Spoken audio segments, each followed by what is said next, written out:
दोस्तों, हमारे YouTube class study 360 में आपका जोरदार स्वागत है। मैं संदीप त्रिपाठी आपको फिजिक्स की दूसरी क्लास आज आपके पास जो भी है अपडेट कर रहे हैं। इसके पहले हमने एक क्लास पढ़ाया था बायो-शेवर्ट का नियम। थोड़ा देखिएगा, उसमें एक मिस्टेक थोड़ी सी हो गई थी। हमने फॉर्मूला बताया था, वेक्टर फॉर्मूला जो था vector dv equal to mu not upon 4 pi I D L sine theta upon R square था। जब इसको हम वेक्टर फॉर्म में लिखे थे तो इसको यूज किया था ऐसे, dv vector dv equal to mu not upon 4 pi I D vector dl cross vector i upon R cube. देखिएगा, उसमें थोड़ी सी मिस्टेक से छूट गया था, साइन थीटा यहाँ पे हमने उतार दिया था, जो कि वो थोड़ा सा फॉल्ट है और बाय मिस्टेक हुआ था, जो कि इस बार थोड़ा सा उसमें इंप्रूव कर लीजिएगा। तो फाइनल फार्मूला यह है। और वो जो फिगर था हमने बनाया था, ऐसे फिगर बनाया था, उसमें आप चाहिएगा तो जो एक डिस्टेंस हमने लिखा हुआ था r, उसे वेक्टर r भी कर सकते हैं। और यहाँ पे हमने यूज किया था dv, पॉइंट p था, क्रॉस डॉट, और यह इसको p डैश कर सकते हैं। और यहाँ पे और वेक्टर फॉर्मूला जो यूज होगा तो वेक्टर dv, और यहाँ भी वेक्टर dv लिख सकते हैं कि जो ज्यादा अच्छा होगा। बाकी बस इतना ही था, इंप्रूव था। अब देखिए, बायो-शेवर्ट का हम एप्लीकेशन आपको पढ़ाने जा रहे हैं, उस पर विजिट करते हैं।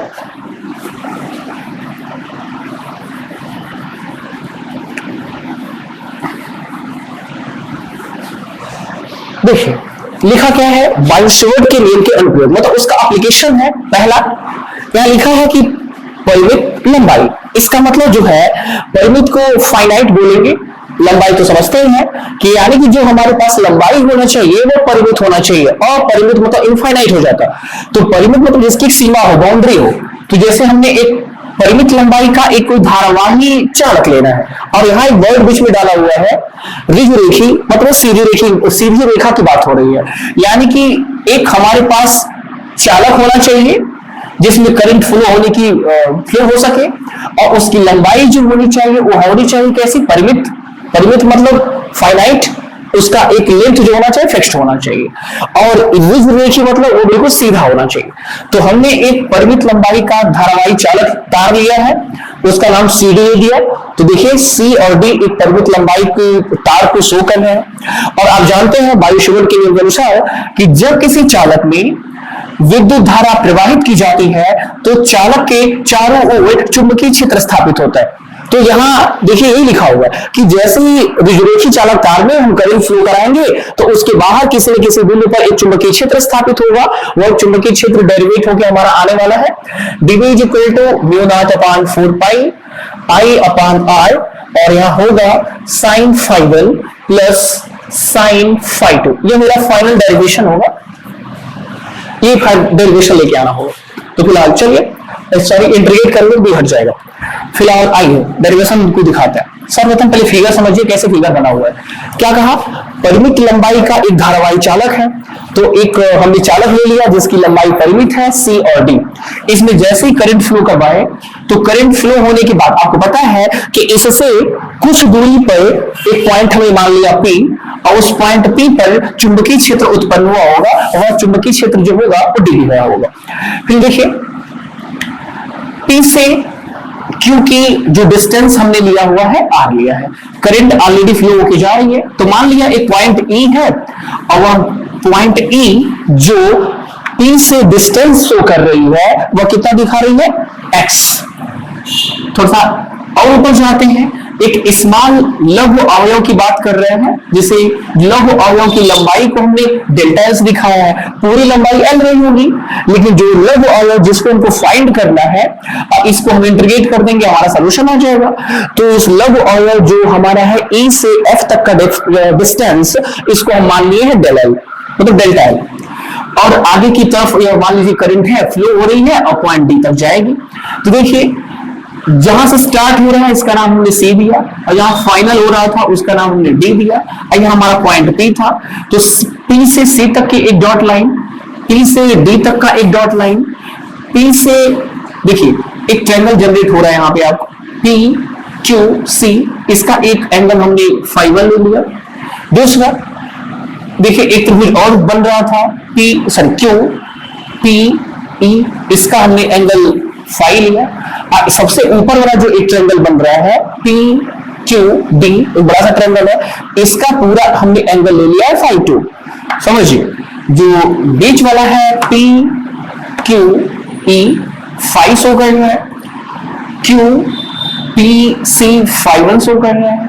अगला पी क्यू डी, जो यह पूरा एंगल दिखा रहा है, देखिए यहां से यहां तक का एंगल दिखा रहा है, इसको हमने φ2 लिखा, लेकिन ऊपर हमने दिखा दिया है, इसके बीच स्पेस नहीं था। और जो सूक्ष्म दूरी वाली बात है, देखिए एक छोटा सा यहाँ पे चाप आर्क खींचा हुआ है, पी ई एफ भी एक छोटा ट्रायंगल जनरेट हो रहा है, अल्प है, इसलिए अल्प वाले को हम लोग डेल्टा एल से दिखा दिए हैं, डेल एल बता दिया।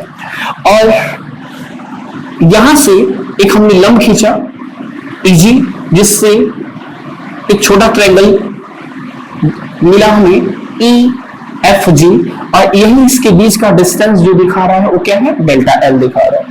तो इस फिगर पे हम आइए बायो-सेवर्ट का रूल अप्लाई करें, क्योंकि बायो-सेवर्ट का नियम यही कहता है कि जब किसी चालक में विद्युत धारा प्रवाहित की जाती है तो चालक के चारों ओर चुंबकीय क्षेत्र होता है, तो चुंबकीय क्षेत्र का मान dv equal to mu not upon 4 pi I del दिखेगा। यहां पे हम डेल एल जो यूज की है वही इस्तेमाल कर रहे हैं, डेल एल, फिर sine theta upon R square. तो देखिए पी से ई तक का डिस्टेंस देख लीजिए कितना है, एक्स, तो इसलिए हम यहाँ पे लिखेंगे एक्स स्क्वायर। इक्वेशन नंबर हम लोग यहाँ पे यूज करेंगे फर्स्ट।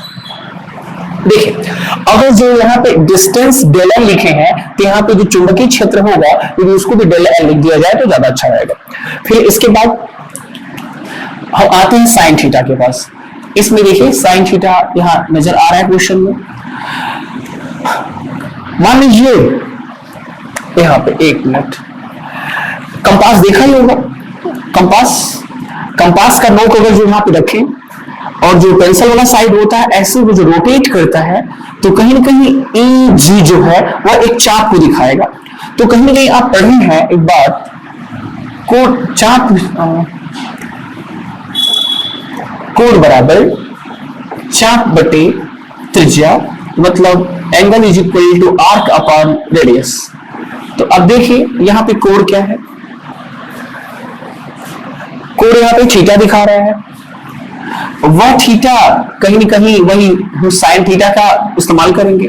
चाप यही देखिए ईजी जो है वह चाप दिखा रहा है, तो यह कोण, सॉरी कोण देखिए यहाँ का एंगल क्या है, पी ई जी, पीजी का कोण जो है वह डेल फाई दिख रहा है आपको, चाप इजी, चाप इजी, और रेडियस तो आपको नजर नहीं आ रहा है क्या हो रहा है, इजी है, इजी अपान त्रिज्या जो है आपका।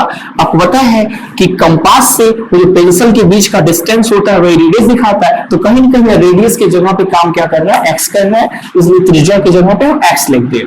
इसका क्रॉस मल्टीप्लिकेशन कर दें तो आएगा Eg is equal to X del phi, equation number 2 use करेंगे।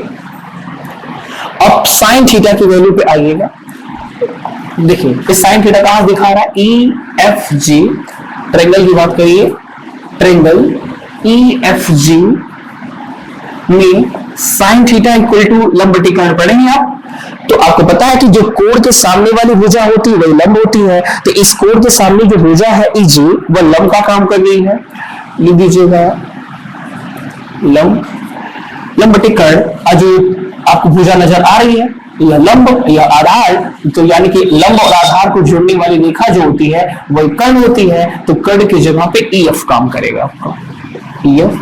तो हम क्रॉस मल्टीप्लिकेशन, सॉरी रहने दीजिए, इस साइन थीटा की वैल्यू उठा के हम समीकरण 1 में पुट करेंगे। देखिएगा समीकरण 1 में साइन थीटा का मान रखने पर रखिए तो आएगा del B equal to mu not upon 4 pi, और चेक करिए I del L sine theta, तो साइन थीटा की जगह पे आप लिख दीजिएगा ई जी अपॉन ई एफ, और इसके अपान देखिए लिखा क्या था, एक्स स्क्वायर लिखा था। कहीं ना कहीं EF जो है, EF की जगह पे हम अभी वैल्यू रखेंगे। अब देखिए EG की वैल्यू यहां हमें इक्वेशन 2 से कुछ फाइंड हुई है।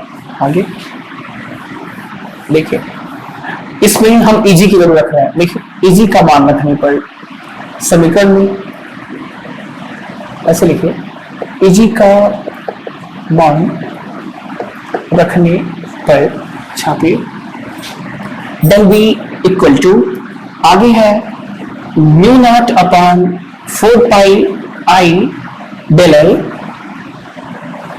EG। EG की जगह देखिए क्या लिखा है, x del phi लिखा है, x del phi, और नीचे क्या था, x स्क्वायर था। EF देखिए फिगर में EF की वैल्यू जो है, EF की वैल्यू जो है वह del L के इक्वल है।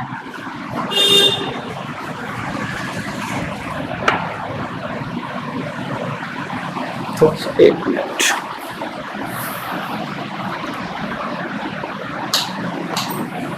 ठीक है, ठीक है, कोई दिक्कत नहीं, del L के इक्वल है। अब हम यहां से वैल्यू निकालेंगे। देखिए यहां से EG, देखिए EG की वैल्यू पता ही नहीं है, जो भी है EG, EF का तिरछा गुणा कर दें, क्रॉस मल्टीप्लिकेशन करें, अगर हमको उठा के वैल्यू पुट करनी थी।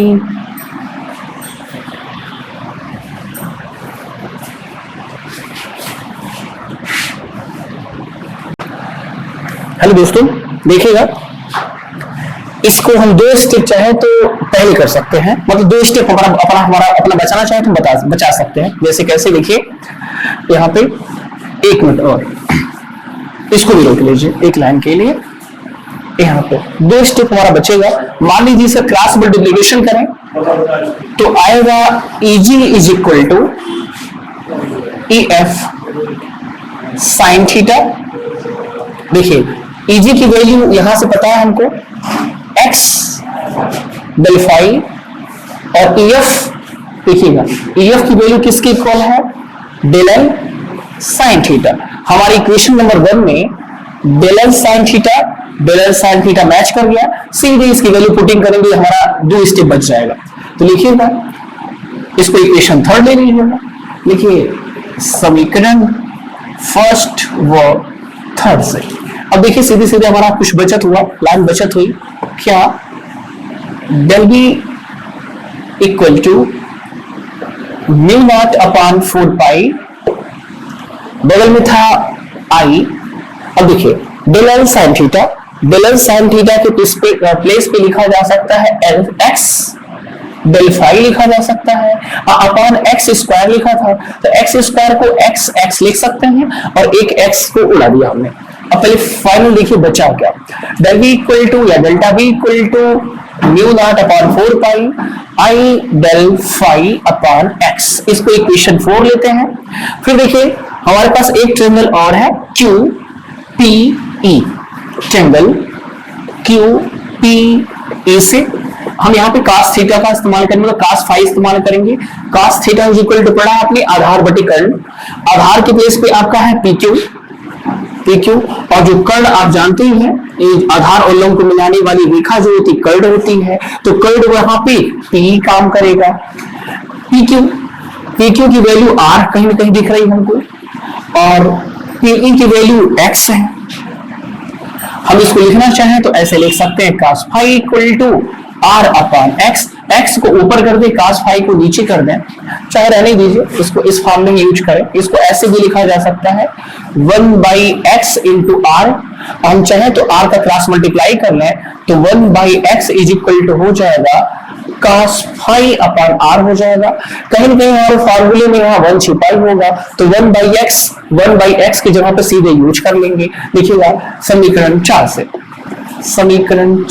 से क्वेश्चन लिखिए क्या लिखा है, del v equal to mu not upon 4 pi I delta phi into 1/x, और 1/x की जगह पे हम लिख सकते हैं cos फाई अपॉन R। इसको एक बार और सेट कर दे ऐसे, del v equal to mu not upon 4 pi I cos phi delta phi upon r जैसे लिखा जाए। इस क्वेश्चन नंबर इस तो 5 लिख देता है। अब देखिए आपका C से D तक का परिमित लंबाई का चालकता था, तो इसका रेंज जो है phi1 से phi2 तक समाकलन कर दीजिए इसका, अब सॉल्यूशन आ जाएगा। तो लेकिन समीकरण 5 से देखिए इसका समाकलन करेंगे तो जो छोटे छोटे एलिमेंट्स डेल बी जो है वह छोटे भाग की बता रहा है, यदि पूरे भाग का निकलेगा तो यह पूरा का पूरा आपका बी हो जाएगा। और इंटीग्रेशन जो होगा आपका है कहां से, phi1 से phi2 तक, मतलब सी से डी तक जा रहा है। तो एक ट्रायंगल देखिए phi1 और दूसरा वाला phi2, तो यहां पे लिखिएगा phi1 से phi2 तक समाकलन करने पर। लेकिन देखिए मैंने -phi1 क्यों लिखा है, क्योंकि नीचे का डिस्टेंस जो है माइनस और ऊपर वाला डिस्टेंस जो होता है प्लस, आपने कोऑर्डिनेट से पढ़ा हुआ है। बाकी सबको वैल्यू जो है यहाँ पे उतार लीजिए। म्यू नॉट अपॉन लिखा है 4 pi I upon R cos phi del phi। अब देखिए ये सब कांस्टेंट टर्म है, कांस्टेंट टर्म बाहर जाएंगे तो b इक्वल टू मिलेगा हमको mu not upon 4 pi I by R integral -phi1 से +phi2 तक, यहाँ पे है cos phi del phi। Mathematics में पढ़ाया गया है cos का जो इंटीग्रेशन होता है साइन होता है। अब स्पेस कम है इसलिए नहीं तो हम आगे लिख देते, लेकिन फिर भी आप जानिएगा मैथमेटिक्स वालों को पता है कि जो cos का समाकलन होता है वो साइन होता है, तो साइन फाई हुआ। अब आप देखना है लोअर लिमिट क्या है phi1 और अपर लिमिट इसकी क्या है phi2। अब इसको इंटीग्रेट करना पड़ेगा, इंटीग्रेशन इसका हो चुका। और फिर देखिए b equal to mu not upon 4 pi I by R, integration का नियम लगाते हैं, अपर लिमिट लोअर लिमिट है, इस फंक्शन को 2 बार लिखा जाता है साइन फाई और बीच में माइनस का साइन लगाते हैं, ये इंटीग्रेशन फंक्शन है। एक बार अपर लिमिट लिखते हैं और एक बार लिखते हैं लोअर लिमिट। लेकिन एक बार देखिए लोअर लिमिट जो आपका है वह कहीं न कहीं -phi1 है, और आप पढ़े हैं कि साइन माइनस थीटा जो होता है वह माइनस साइन थीटा के इक्वल होता है, ये भी मैथमेटिक्स का रूल है। तो आप जैसे ही लगाएंगे तो mu not upon 4 pi I upon R sine phi2। अब देखिए sine minus theta minus sine theta मतलब माइनस आगे निकल जाता है, तो ये जैसे माइनस निकलेगा तो माइनस इंटू माइनस प्लस हो जाएगा, तो साइन phi1। इसको और एक स्टेप सेट कर दीजिए और करिए, नहीं आ रहा देखिए कॉर्नर भी लिखना है, इस तरह फिगर को मिटा देते हैं और फिगर मिटा के यहाँ पे सॉल्व कर रहे हैं। देखिएगा क्योंकि यहाँ पे 2 कंडीशन भी देना है। देखिए इस फॉर्मूले को वहां लिख रहा है कैसे, b equal to mu not upon 4 pi I upon R, इसे लिख सकते हैं साइन phi1 और यहाँ पे साइन phi2। यही आपका फाइनल डेरिवेशन है। देखिए यहाँ पे यही लाना था b equal to mu not upon 4 pi I by R sine phi1 plus sine phi2। देखिए डेरिवेशन आ चुका है। अब यहाँ पे हम कंडीशन बताएंगे आपको। कंडीशन फर्स्ट, इफ phi1 की वैल्यू 90 डिग्री हो और phi2 की भी वैल्यू 90 डिग्री हो तब होगा क्या, देन इसमें यूज कर दिए। आप कहीं ना कहीं पढ़े हैं साइन 90 की वैल्यू 1 होती है, तो mu not upon 4 pi I upon R, यहाँ पे साइन phi1 की वैल्यू 90 डिग्री और यहाँ phi2 की वैल्यू भी 90 डिग्री है। साइन 90 की वैल्यू 1 होता है, mu not upon 4 pi I upon R, कहीं ना कहीं 2 आएगा। अब कैसे 2 आएगा, क्योंकि साइन 90 की वैल्यू 1, साइन 90 की वैल्यू 1 प्लस 1 करेंगे तो 2 होगा। अब यह आपका आएगा answer mu not upon 4 pi 2i upon R भी लिख सकते हैं, या इसे एक स्टेप और लिख सकते हैं। इस 2 से 4 को डिवाइड करेंगे तो b equal to mu not upon 2 pi i upon R आ सकता है, और इसका मात्रा का टेस्ला लिख सकते हैं। यह आपका कंडीशन नंबर फर्स्ट था।